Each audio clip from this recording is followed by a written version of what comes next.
This is the Highland Sword, the slowest, biggest, and the most unwieldy weapon in the entire game.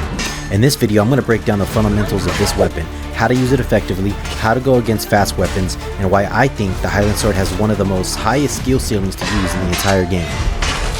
Sheesh.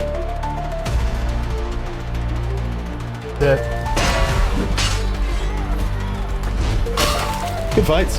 That's the best Highland Sword I've seen, for sure. Hands down. There will be chapters to skip through in the description. Let's get right into it.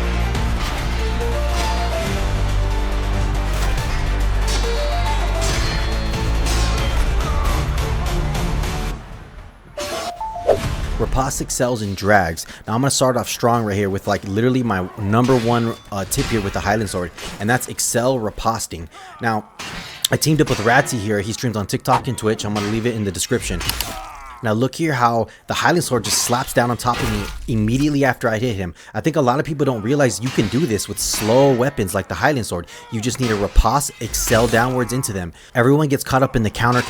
You don't want to counter everything. You want to mix it up with surprise ripostes that Accel into people. And just in case you don't know how to do it, all you need to do is block, and then you look downwards so your attack comes down faster, and overhead downwards, right? And you could even do it with like slashes, because I'll do the same thing with slashes. I'll block and then throw out the slash, so it'll just and then look into that slash, so it instantly slaps into their face, right? Or you can hold down block and throw a stab, and then you'll riposte stab. And a lot of these things just catch them off guard because they might be looking that you're gonna just be countering. But when you just throw out like a fast riposte, it works. I do it all the time and I just get free hits. And why is that so important? Because when people see the Highland Sword, they know that it's a slow wielding weapon. So they're going to take advantage and they're going to try gambling you. When you throw out riposte and slap them down, you're going to catch them on the gambles because they're going to try to kick you. They're going to try to gamble you, and throwing down ripostes and excelling, you're going to get them. You're going to get free hits. Like I do it all the time, and you're keeping them on their toes. And you're obviously going to mix that up with feints and drag. All right, and then I found this guy. You know, this dude's in a clan, really good dueler. You know, this guy knows the game. Slash to slash right into his face, and then slap him down right with an overhead riposte Accel. And look, it got him. He couldn't even react. You know, perfect example. Obviously, you need to be countering consistently to keep up your stamina while mixing in those ripostes because it drains your stamina, and feinting and dragging to mix up all the timing. Let's continue with the duel here. I let him get back up. So you see here, I go for a feint overhead, kind of look upwards. I feint, do kind of like a half spin, and then slap it down with the counter overhead Accel downwards. And look what he says. That Accel is fast as fuck. You see what I'm saying? Like even he was so surprised like how fast the Highland Sword can swing. Now I'm going to show you one more example of in a real duel of the overhead Accel riposte working against me, so that way you can really see the other perspective. So right here, I get out of his way, I slap down on top of him to catch him off guard, and he instantly does it against me. Look, I'll just insta-dead. See, I catch his slash to just riposte onto him to catch him off guard. He doesn't. I wasn't blocking in time, and that's it. Lights out. All right, now I'm going to show you one more duel with the against a one-hander, right? Because a lot of people struggle with against one-handers. Now this guy's Beowulf. He's at a level 1000 player. I come across him in like arenas like randomly, honestly. So anyways, so we go here. We're gonna be mixing things up. We drag out. We hit him with this. He pulled out the one-hander on me. Very impressive. Countering, drag upwards. We Accel downwards there. Feint here. Accel down. Oh no! See, we kind of mixed it up there. We pretended like we were gonna Accel. All right, he's being oppressive. Kind of dragging this one, and then we riposte this one down. Accel it. Heavy this one. Keep him on his toes. We're mixing it up. Feint on that one, and we get him on this one, right? And it's only working because I'm excelling, I'm feinting, and then I Accel, then I feint, and like, you know what I mean? You cannot be predictable, right? And then we go over here with this guy. We kind of do some attack cancels, and then guess how we win this guy? We slap him down with an Accel. Accels with this weapon are your best friend. Now the opposite of Accels, drags. The Highland Sword drags is what makes this weapon unique. You can do the most craziest drags that you've ever seen. Now this is probably my most disgusting drag I've ever caught on camera. So check this out. Look how far I look away from this guy. to still create contact. And that's because this weapon has insane range, right? So you can drag outwards and just really stump up your opponent. And these drags go hand in hand with the Accel Riposte that I was showing you earlier, because when you're throwing these Accels that they're not expecting, you're keeping the pressure on, and then you just throw out these drags that just break people's ankles. You know what I mean? That's the best case scenario. That's exactly what you want to be doing with the Highland Sword. And if you notice, I'm not heavy attacking all the time, not even often. A lot of these drags that you're seeing, you can do it with light attacks, just your regular normal attack. You can drag with the Highland Sword because it's so slow. That drag that I showed you was a light attack.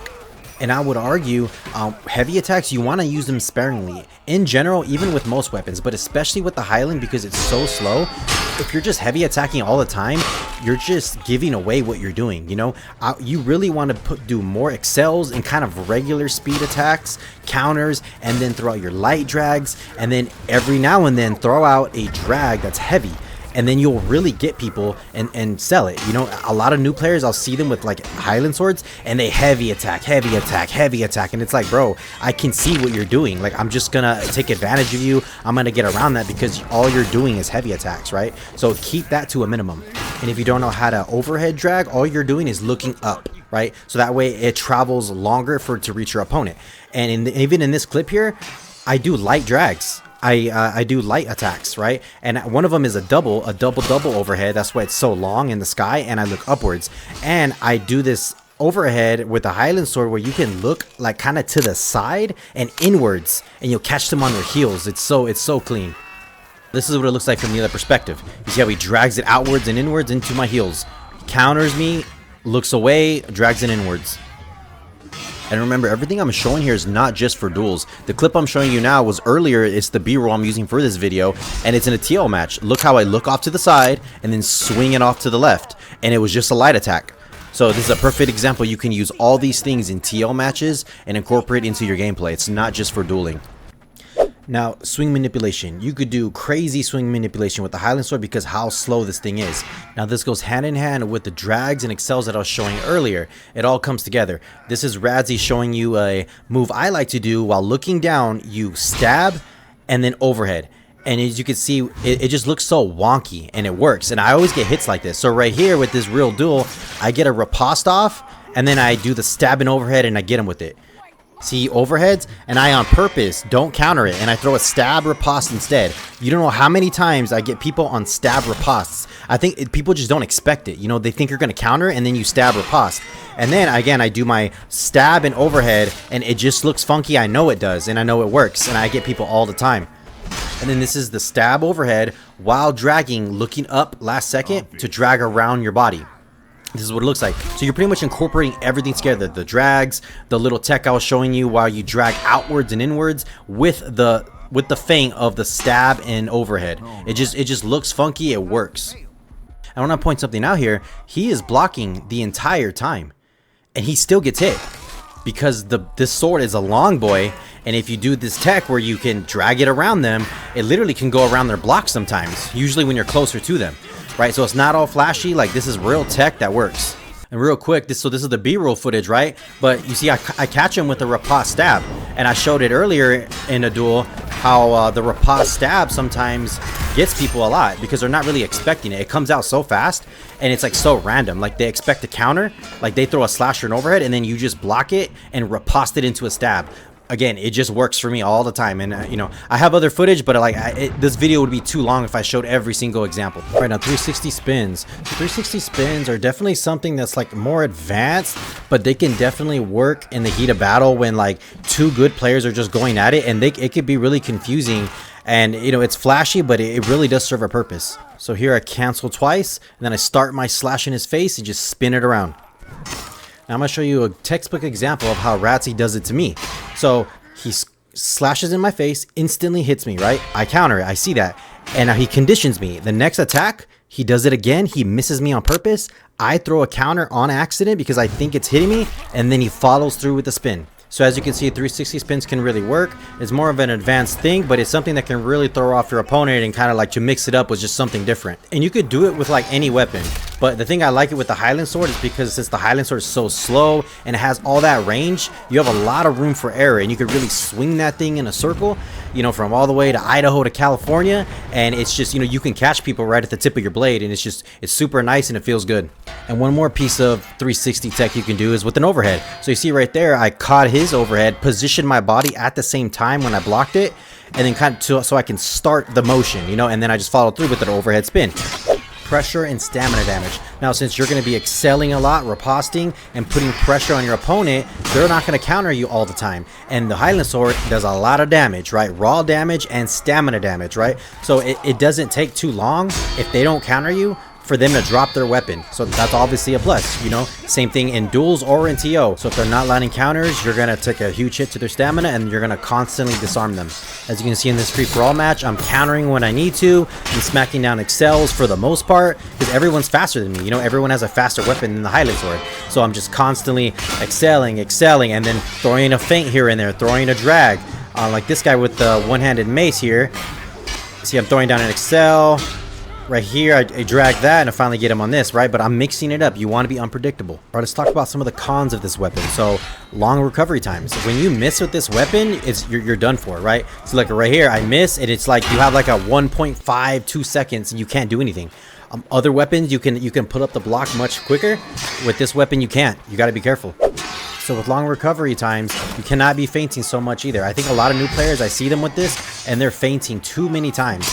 It goes with in general with any weapon, but especially with this slow-ass weapon, you can't be feinting so much, right? You want to keep pressure with fast Accels, like I've been saying the entire video. Here, like, look, he gets me on some gambles because I'm feinting. And that's just going to happen, right? Kicks too, you know, they're going to take advantage that you have a slow weapon.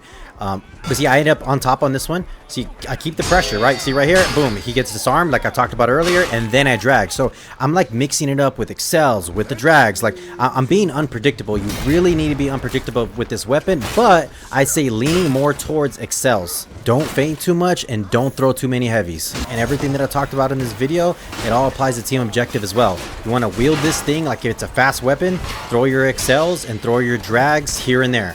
Like this guy with the jousting stick, I block him and riposte Accel downwards, and look, he just can't react. I'm telling you, a lot of people don't realize that you can wield this weapon very fast, and you need to be doing that.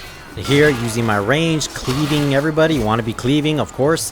And here, look, I feint this guy. I stab downwards and overhead. Remember, I talked about that earlier in the video, right? And I kind of drag, not really on that guy, but, you know, dragging works in TO. Like, if you're not dragging in TO, like, you're doing it wrong. You want to be excelling and dragging also in TO. It's not just a dueling thing. All right, so we're coming up to the end of the video now with the Highland Sword. Now, in summary, it's so important to excel with this weapon. It is a very slow weapon, but that is probably, it's one of its downfalls and one of its greatest, you know, strengths, because the drags that can come out of this weapon, you know, the feints, it can absolutely stump your opponent. But what's the use of that if you're constantly feinting and constantly dragging, right? You don't want to be doing that. You need to be excelling and showing your opponent that you can put pressure with this weapon, and you can. I'm constantly facing weapons that are faster than me, long swords, one-handers, you know, whatever, messers, whatever it is, right? Pretty much every weapon is faster than this weapon, right? And you need to be putting the pressure on and then sparingly throwing out those drags, because no other weapon can really drag like this weapon can, right? I see a lot of people saying how the Greatsword is just better than this. I couldn't disagree more. The Greatsword is just easier to use. The Highland Sword is hard to use, but the things that you can do with the Highland Sword, I think, are much more crazier, much more dramatic. And that's why, in my opinion, I think it's just better. And in reality, they're two completely different weapons. The Greatsword is not just a better sword, right? It's not just better, it's just easier to use, which comes to my next point. And don't be discouraged while using this thing. It is hard to use. You need to practice, and that's probably the last tip I got, is you need to practice this thing. I know I probably started maining this weapon like over a year and a half ago, and I remember, like, I would pretty much jump in the duel yard and I would just get on this weapon, and sometimes it'd be miserable, but I would like force myself essentially to use this weapon because I knew that the skill ceiling was high and I really wanted to get good with this weapon.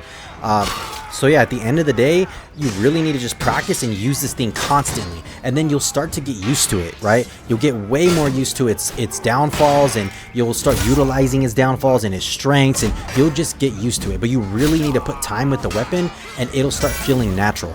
All right, well, if you made it this far, go ahead and like the video and, you know, subscribe if you're new. I'm sitting here editing this video. Dude, this video, it's like Sunday night right now. This video probably took me like 8-9 hours. Like, I've been doing this all day today. So yeah, you know, if you like the video, you know, I put in a lot of work on this. I had a lot of thoughts and, you know, have a lot of footage, so I had to put everything together. So yeah, if you like it, you know, go ahead and like and subscribe. There's gonna be plenty more videos to go. If you're new to the game and you haven't seen my ultimate guide video, you should check that out. That video has now reached almost over 30,000 views, and a lot of people have liked it. A lot of positive comments. So if you need help with, you know, basic countering and things like that, check out that video. It's going to be on the left, and the video on the right is whatever YouTube recommends. Thanks for watching. Thanks for the support. See you next time.